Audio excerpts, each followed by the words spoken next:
Hi friends, welcome back to my channel. ఈ వీడియోలో నేను వినాయక చవితి అలాగే వినాయక నిమజ్జనం ఎలా చేశానో ఈ వీడియోలో నేను చూపించబోతున్నాను. వినాయక చవితి ముందు రోజు అయితే నేను ఫ్లవర్స్ అలాగే మామిడాకులు కావలసిన పత్రి ఇవన్నీ తీసుకొని వచ్చి ఒక క్లాత్ మీద అయితే నేను పెట్టుకున్నాను. సో ఇక్కడ చూస్తున్నారు కదా, కావాల్సిన పత్రి అంతా నేను తెచ్చేసి అది తడిపేసి నేను క్లాత్ మీద అన్నది ఆరపెట్టాను.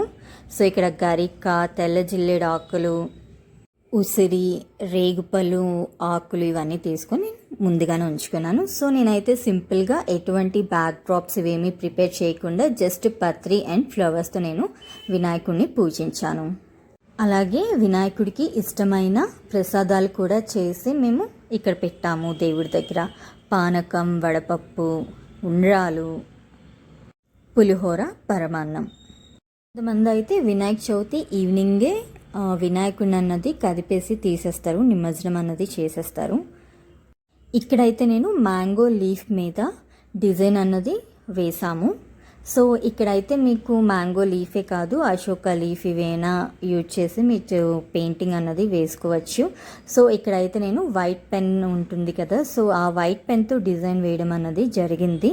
ఈ వైట్ పెన్ కాస్ట్ వచ్చేసి 60 to 80 రూపీస్ ఉంటుంది.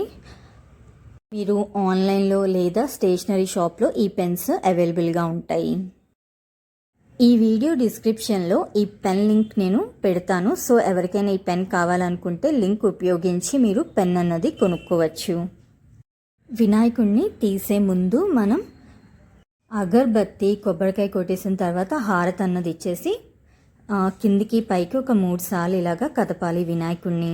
వినాయకుడిని ఏ ప్లేస్లో అయితే మనం నిమజ్జనం చేయాలనుకుంటున్నామో ఆ ప్లేస్ని ఫస్ట్గా క్లీన్ చేసేసి వాటర్ తోటి ముగ్గు మీద ఒక పసుపు, కుంకం, గంధం అలాగే పువ్వులు వేసి ఉంచాలి. సో దాని మీద ఒక టబ్ ఆర్ బకెట్లో నీళ్ళు పోసి అందులో మళ్ళీ గంధం, పసుపు, కుంకుమ, పువ్వులు వేసి వినాయకుడిని అందులో ముంచాలి.